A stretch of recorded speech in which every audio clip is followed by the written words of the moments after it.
it's really upsetting when you ask, oh, why do you want to work for us? And they're like, yeah, because you're in...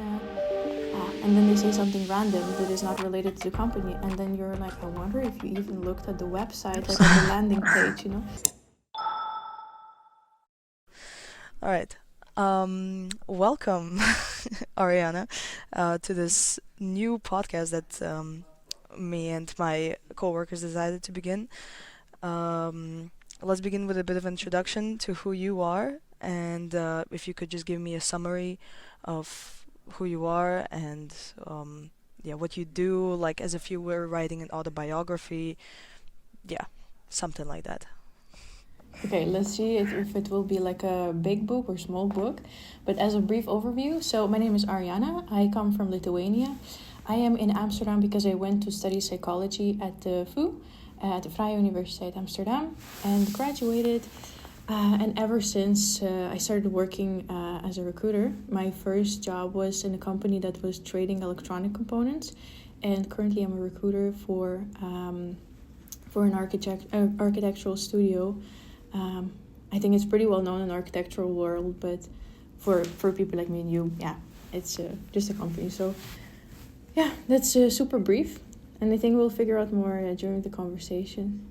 Sure. You could we could begin with your main duties at your job.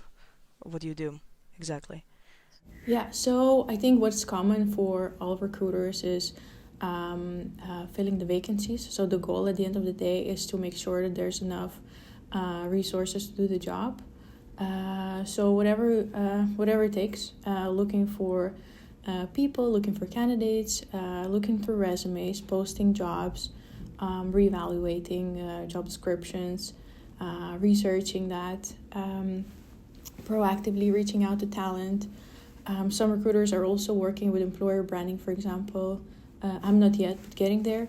But my day-to-day is looking like it can go in a few ways. So it can be full of interviews, can be conversations with the hiring managers looking for staff. But for the most part, yeah, I do a lot of calls. I do a lot of conversations with people. And it can be people, candidates, it can be people, hiring managers, can be my own team. And of course, there are a couple of projects alongside, for instance, switching to a new recruitment system or implementing new policies. So that's a little bit smaller part, but it's still a significant part of my day-to-day. Mhm. Yeah, you already jumped into the day-to-day task, but that's perfectly fine. So you would say it's more social based. You would have to communicate a lot with coworkers and also candidates, kind of like that. Yeah, exactly. And I think you can also be somebody who it depends how your company is set up. It can also be that you as a recruiter would be only reaching out to people on LinkedIn, and then for example, and then you would set up interviews for somebody else. So that can also be, but still, normally a recruiter has a lot of contact with other people. That's true. Okay. Um, what do you think interested you the most in this job when you first started? Why did you begin this? To be honest, I needed to pay bills, and I thought that it makes a lot of sense to go to work as a recruiter because I had done one job interview in my life before, and I thought, okay, I can ask questions. I thought it was like relatively doable, and and then it just my interest grew naturally. Like I didn't realize, but I actually enjoyed a lot the social part of it. But how it began is, so I thought it makes sense to start a look for a job in HR. I was looking everywhere, and with bachelor's degree and 0 years of experience, you can imagine it can be challenging. So it wasn't an easy way, but I started working as a recruiter, and it was mostly based on searching for salespeople, traders, so very outgoing and social. So it was a very smooth start, I would say, for somebody with no experience. But my favorite part now, I would say, is the contact with people. And when you make that match and people are really happy with their job, or it has always been their dream to be here, and you let them do it, and they're a great match, and the team is happy with the candidate that they got, it's a really rewarding feeling. I mean, there's a lot of great stuff about being a recruiter, but I think just this when you reach your goal, I think for me that is the most enjoyable part. That's good to know for me as well and for other people. What would you say would be the hardest part of the job then? For me personally, it is keeping up with the like documentation and whatever requires a lot of attention, let's say. In terms of tax, in terms of contract documents, it's just not necessarily enjoyable. It's not extremely challenging, but just not my favorite part. And another difficult thing, especially when in a larger companies and a bigger organizations, it can be that there's a lot of just complexity to deal with. There's a lot of stakeholders, and you need to put everybody on the same page. That can get challenging, especially if you're a little bit less experienced. For instance, like me, I find it difficult sometimes. But, thank God I have a team that really is helpful and helps me out with these tasks. But it is difficult to make sure that everybody on the same page. More difficult than I would assume in the first place. So it's more about like the team dynamics within the company that makes it more difficult, and the attention to detail. No, maybe a little bit, yes. Maybe to give an example, it can be if you have a project in 3 countries and you need to make sure that, and it's a completely new project, and you think that, and one person thinks we need to hire this amount of people with these profiles. Another one has another opinion, another has another opinion. And then they all come to me for, hey, we need to get staff. And then how do you manage their disagreement, and to whom are you actually going to listen, and also how do you make sure that they are aligned on their wishes, on their requests. That is, believe it or not, it can be a challenge. So a bit of negotiation skills at the same time as your negotiation skills is like one of the main which you need to have as a recruiter. For sure. It's also so when also putting everybody on the same page, but with the candidates, recruiter is the one giving away the salaries, the offers. It's your part of the job. And then when you have a lot of wiggle room, or when you have a range, you really need to be smart about negotiating the salary and conditions. So you must learn how to negotiate early on. Yeah, okay. That's very interesting. I also wanted to ask you a bit about what you're looking for when you're trying to find these candidates.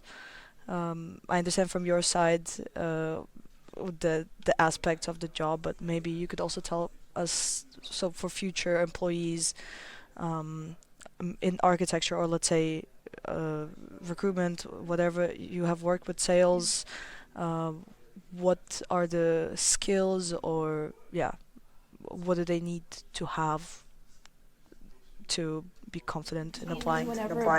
So you mean whenever a person is a candidate for a job, if they want to get a job? Okay. Yeah, exactly. Let's start with super basics, like being in time, research the company you're going for. It's really upsetting when you ask, oh, why do you want to work for us? And they're like, yeah, because you're in... and then they say something random that is not related to the company. And then you're like, I wonder if you even looked at the website, like at the landing page, So just prepare yourself in advance. Also, it's really good. It's a bit silly, but it's a great thing to practice questions in advance, because there is a set of questions that you will always be asked in the beginning, in the second interview, etc. And then, for instance, you send me a couple of questions to prepare in advance, and I could read through them, and I could prepare a couple of answers as well, so that our conversation also goes more normal. Thank God it's not a job interview, so it's okay if I go another direction, or answer maybe. And also it's a free conversation. But in a job interview, essentially the conversation is about, for the hiring manager, can you do the duties that are required of you? And do you have the right personality that it takes to basically solve the problems, whatever they are? And you need to show that you are capable of doing the job, basically, whatever it takes. And then while you're in the interview, I always like to give advice that ask questions in advance. Like ask, for instance, if you're talking about the tasks, or about your experience, and you say, okay, this is what I have done, this is what I have done. And you can ask the hiring managers, by the way, what would be the day-to-day of my job here, or of this vacancy? And then you can say, oh yeah, by the way, I have also experienced this one, maybe briefly or something. And I think it makes a nicer conversation when you ask questions. First of all, and second of all, it shows your genuine interest. And then also, by understanding what your hiring manager is looking for, you can slightly maybe adjust your answers as well. Or maybe you never know what's in the head of the hiring manager. So sometimes maybe they're looking for something and they don't even ask the right question, or they forget to ask the question that would give them this answer that they want to hear. So it's really, really, really great to understand, if you're able to in advance, what is it that the hiring manager is looking for, and try to put yourself in that frame. Of course, don't lie or something, but just try to navigate the needs around. Try to understand what is on the other side. There's a common stereotype that it's the best way to get a job is to pretend like, oh well, this company, I loved it since I was a kid. Which I mean, I know that probably doesn't work in 90% of the cases. What is it that they... Yeah, you know what, if you say, if it's the case that you've been since you're 5 years old following this company, or some... I mean, okay, 5 years old is exaggeration, but if you've been following the company for a couple of years, and if it's a genuine interest, as long as you're genuine with it, it's completely fine. And when you talk to me, I can see your spark, I can see your energy, your voice changes, your posture, everything. It's you can really see when the person is saying the truth or not. I mean, you should also ask and clarify. But I'm thinking of a candidate that really stood out to me. To be very honest, there has been so many candidates that I cannot think really well of one particular example that stood out. I think what overall stands out about good candidates is that they were, simply said, it was just a great match. They had the right skill set, they had the right motivation, they had prepared as well. Because of course the base is the skill set or the capabilities, what you carry in your experience.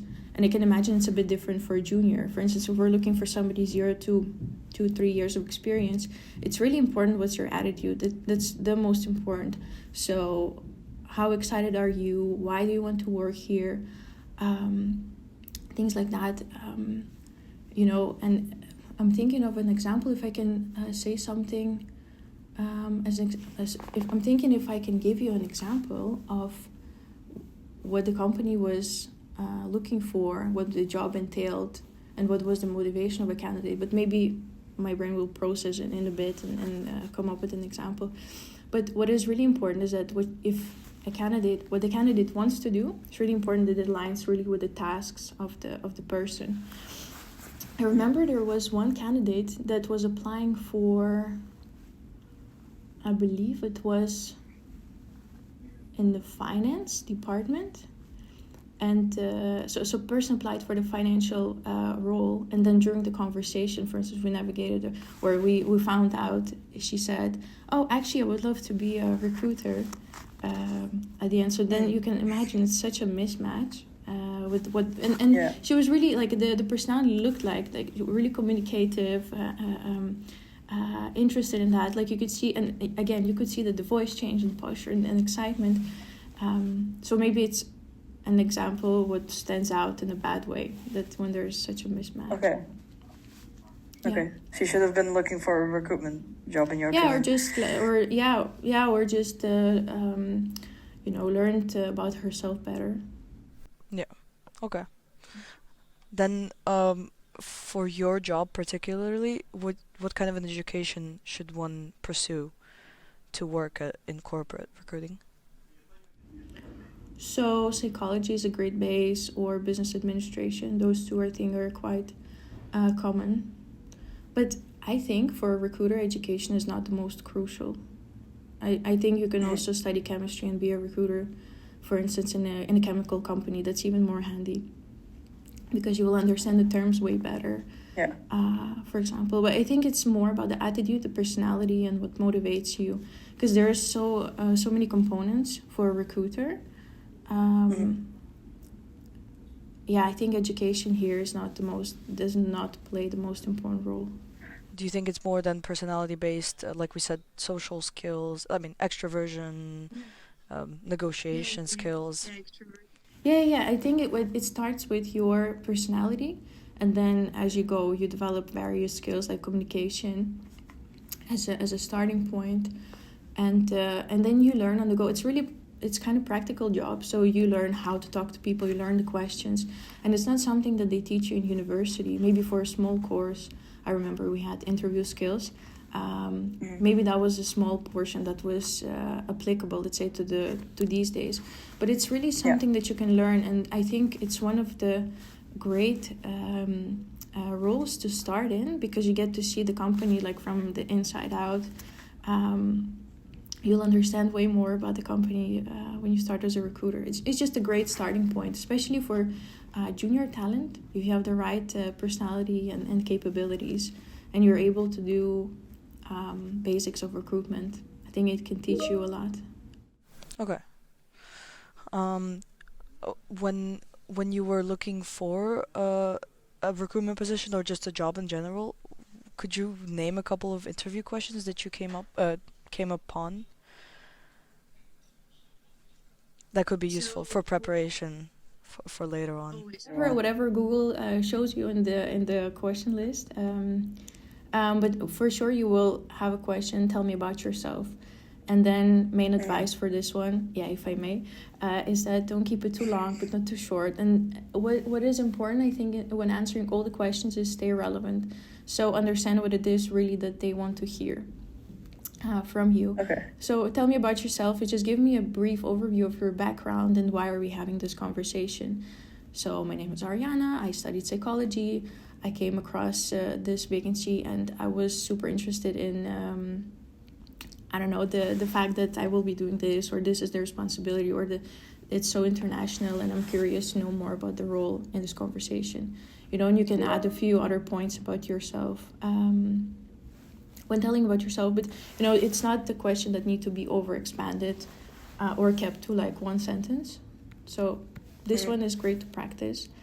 You will always ask why you're interested to work at this company and why you're interested to work in this role. So that comes from a good research. I recommend really scouting through the company website or whatever resources you can find. And another, maybe even better way is to find a colleague, not a colleague, but an employee that might answer some questions for you. Just reach out on LinkedIn and say, hey, I'm interested in working here. Can I ask you a few questions? And maybe 1 or 5 people out of 10 would respond to this, but still, it's a great contact. And when you are at the interview, it is actually really helpful to mention, hey, I spoke to whatever person, and they said this, and that really sparked my interest, and I really enjoyed the conversation with this person, and I'm really interested in working with people like that. It's also a great one. Right. Yeah. That's really great advice. Going into career growth, what does it look like for you as a recruiter? So recruiters, they work. See, it's one name for so many roles on one hand, because you can be a recruiter working for a very small company, looking for 10 vacancies per year, adding 10 people per year. That's not a very big pace, and most likely you're also doing some HR tasks. So it can be one thing. Can be that the company is at the hyper growth stage, and then you need to add 10 people per month. So that's another challenge. And so there's this, let's say, horizontal scale, what you could be doing. And of course, you can you can work on employer branding. That's one branch. You can work on recruitment process. You can become like somebody who implements the recruitment software. There's also a lot of choice in that regard. And of course, you can go into recruitment management. So whenever there is a bigger team in recruitment, there's somebody who has to manage these people. You can also be an agency recruiter, completely different dynamics than when working in the company. It becomes more salesy. So that's another path that you can go with. And then I think it grows more in terms of finance than the position itself. So a lot of choice to go to. I still have not decided where I'm going with it. We'll see. Stay tuned. All right. There's a lot of choice. Yeah, that sounds really good actually for somebody who is maybe more open to experiences, wants to try out different things, but is also extroverted. Could be. Yeah. And some people, have capabilities that are in project management, so very structured. Maybe they're then really good at managing stakeholders, organizing the process, keeping everything on track. That's one type. And various companies need various profiles of recruiters, like because of different values, different needs. Yeah. Another way, if you're like for instance into marketing, but you enjoy also communication with people, maybe employer branding is somewhere where you could go. Yeah, and if you are more into, for instance, if you enjoy selling, if you enjoy negotiating, maybe agency recruitment is for you, because that's a very big part, very significant part of their work as well. So I think those are the ones that come to my mind, maybe because they're also surrounding me every day. But you can do a lot with recruitment. Okay, that's really nice to hear actually. If going into more, I guess, reflective questions about yourself, like back to yourself, what would you, how would you compare yourself in terms of your professional skills before your job and now? So I came at a complete zero. As I said, I've done one interview in my life when I was part of the Erasmus Student Network. We were getting a new board, or trying to collect a new board to replace us. So I have done a few interviews here and there, but, it wasn't big. And when I started on my first couple of days, I was taught literally from scratch. So what are the interview questions, how to listen to, what to listen to, what are the important things that candidates should be saying. So it was really like a very, very steep learning curve.